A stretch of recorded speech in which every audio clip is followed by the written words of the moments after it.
that we talking about that we did, Mm-hmm. you can't cheat either running the ball there and try to think I'm gonna go.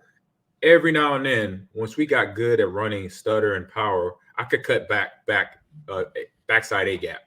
But you Every got to once in a while, because every once in a the, while. the guy, the nose tackle was trying to play over the center. Exactly. Right. So what I remember Sylvester used to say it was it's fool's gold. AG, don't go back there. It's fool's gold. It looks good because you see nobody there, but somebody's going to show up because if they're playing discipline to the cutback lanes, then you got a backside linebacker or even a corner sitting there in cover 2 waiting for you. So be careful of that cutback. I'm going to tell you something that you'll love. So I'm sitting in Carolina my first year there, Okay. and we can't. It's just you don't have we have Steve Smith catching a hitch and taking an 80. That's our offense. All right. Run the ball. We have Steven Davis. He's on his last leg. We have Deshaun Foster. They're good players. Very we still haven't figured it out, right? And so one time, Jeff Mitchell, our center, gets beat over the top, and Steven Davis takes the power out the backside. That literally became a play. That was the play. It wasn't like that. It wasn't like we had power and another play. That was power was now. Okay, we're just going to assume the center's going to get beat backside, and Steven, we're going to take you backside A gap. You're going to run, you're going to follow Mike, and then the last minute you're going to cut backs. That was the play. Oh, and first of all, you're telling a runner like where to go. Yeah, that's not good. Yeah, on a read like that. But then I was like, you guys are assuming he's going to lose every play. That's what we predicated this on. Yeah, that's not good. That's literally what we did. For digressing, but geez, yes. Oh my goodness. Okay. First play here. Listen, Mercedes Lewis, good on good. Mercedes on Bobby. We like that. We're running the same play that we just saw with the guard and the tight end coming backside. Aaron Jones is following it through. We got Mercedes Lewis coming down to block Bobby Wagner. We're getting good on good there. And then you see Leonard Floyd, 54 here. Lit up. Now he's using that same box technique. Yeah, he's trying to keep the outside arm open. He's trying to here. But if he kept the outside arm open, you see what I'm saying? When I say box, I mean he's keeping his chest towards the football. Yes. Versus if your chest is towards the end zone and you just go same foot, same shoulder, you can close down this gap and hit. Yeah. And now you have this outside hand open in case he wants to bounce. When he's closed down like this, like let's just imagine that Aaron Jones makes a hard right here. Mm-hmm. Floyd ain't catching him because now Floyd's got to go from where I'm pointed here. AG, all the way back here. Yeah. Jason, you see what I mean? Yeah. And so I see what you mean. When you make a box, and so box play right here, this is easy for a tight end, a guard, a tackle to push this guy out. If I'm running at you and you just stand like this, I'm like, oh, you just made my life really, really easy. I'll put my helmet under your helmet, my hands inside, I'll just push you out, and we get these big old plays, man, because that's just a big old gap. That's an easy ask for an offensive lineman or a tight end when they're pulling. Yeah, you see Jalen Ramsey in there sticking his head in there too. Exact same thing now, except for we have Davis going down on the backside tackle. This is an open-ended play. So Floyd again is playing that box and getting kicked out, and then we just have Tunyon on Wags. Tunyon on Wags, give him a little something. Ooh, let's see. I didn't see this, but he got lifted up. It's fine. Okay. I mean, Bobby Wagner's a Hall of Famer, but he blocked him. That's all. He got in the way in the proper way too. That's all. That was it wasn't just like he went in and dropped to his legs. He actually made movement because he got in his way the proper way. There's a way to block without really giving a full effort or just not with the great technique. By getting in his way this way, having his back to Aaron, that gives me a cut. That gives Aaron a lane. Be like, okay, I could go to his left.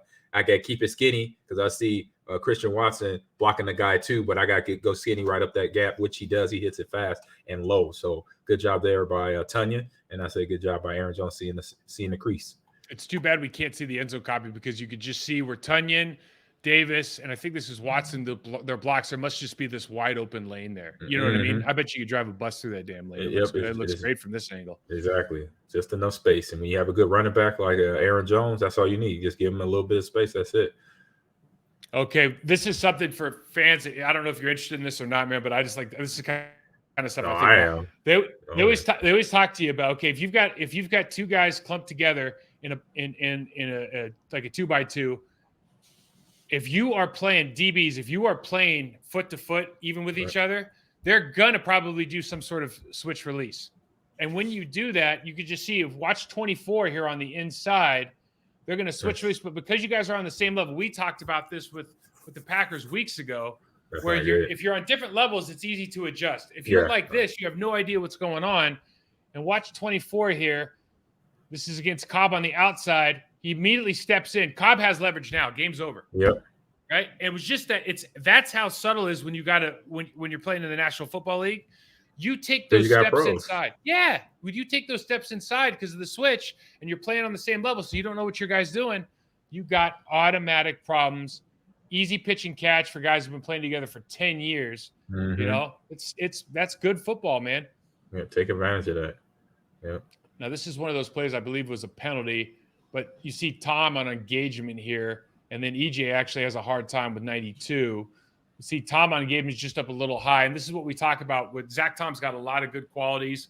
But one thing he's going to have to learn is get a little lead at his pencil, anchor down a little bit more. But certainly even engaging in this kind of position just makes it really, really difficult. Mm-hmm.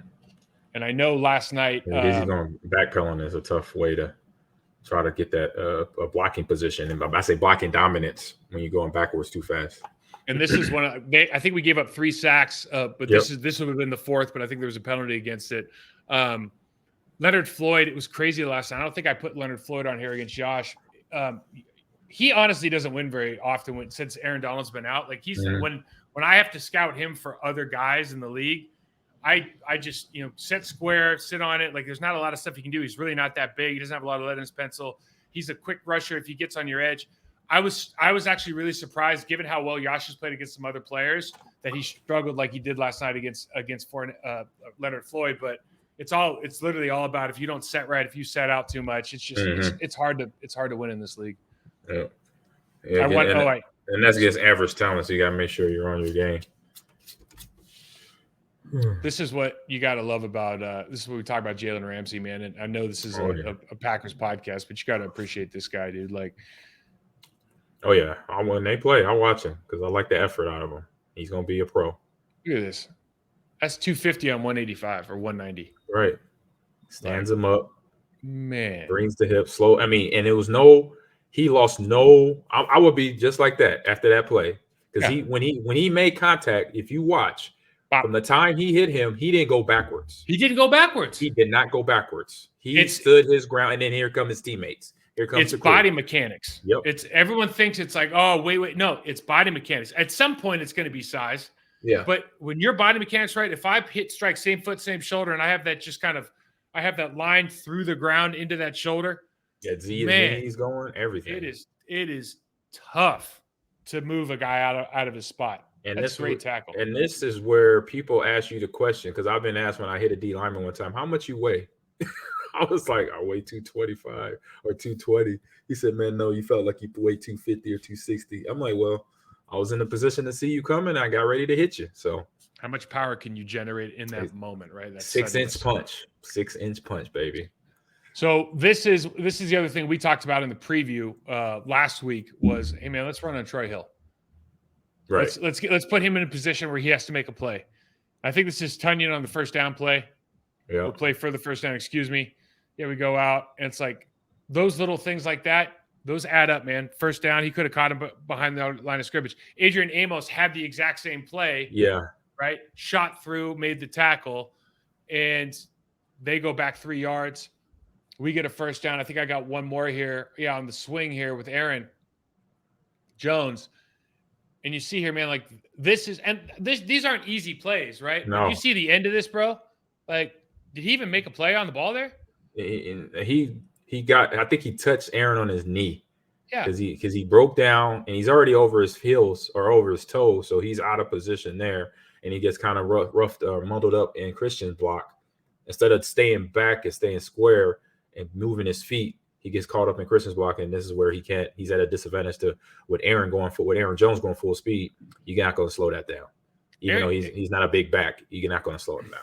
Christian Watson does a great job of blocking here, but conversely, if you're the guy that's on Christian Watson, you're not going to win that block. Did you get your butt to the sideline because you make it clear for everybody else? Mm-hmm. Right? So he kind of just like he doesn't do his job. He gets beat back. Christian Watson does a great job on this. Yep. But as far as the next guy, this is as advantageous as it could possibly be because it forces him back into the field. And Troy Hill's got a player. This is like when you and I are watching tape and we break down stuff in the preview. Mm-hmm. This is why this is what kind of gets us excited. We see this, we go, oh, this guy's not about that life. Yeah. And sure enough, like it's all over this tape. Like he doesn't make plays in the run game. He doesn't come up and make those plays. Yeah, he doesn't want any part of that. He didn't want no part of that. He wasn't prepared for it. This is the last one. Under center play action pass. And when you're running the ball effectively, when you can run the ball from this formation, it just has a crippling effect on the defense. You see both linebackers get completely sucked up. Mm-hmm. You see that the free safety is opening to the field now, and you're going to see here in a second that this guy opens with his butt to the sideline. There just couldn't be any more room to play pitch and catch with, the 4-time MVP here. Look at the amount of space he catches this ball with, man. I mean, that's what dreams are made of. Yeah, that's what you're supposed to do. As everybody's biting on the run, because now the run action is working. The run game is established. So you got the linebackers, you got the linebackers respecting the run, and you got the DBs, especially the safety. I mean, he's probably playing his coverage, but has to say to yourself, okay, this formation, this is the concept that could come my way. I might have an in-breaking route. I know my responsibilities here, but just be smart enough to know where, from down and distance, understanding, okay, they want to get a first down. If they try to push me out up where he went, I might want to try to, not cheat it, but make sure I make some awareness to be down on that route just in case it comes over the middle. This is the problem with playing. They were playing like cover 2, right? This is the problem with playing cover 2.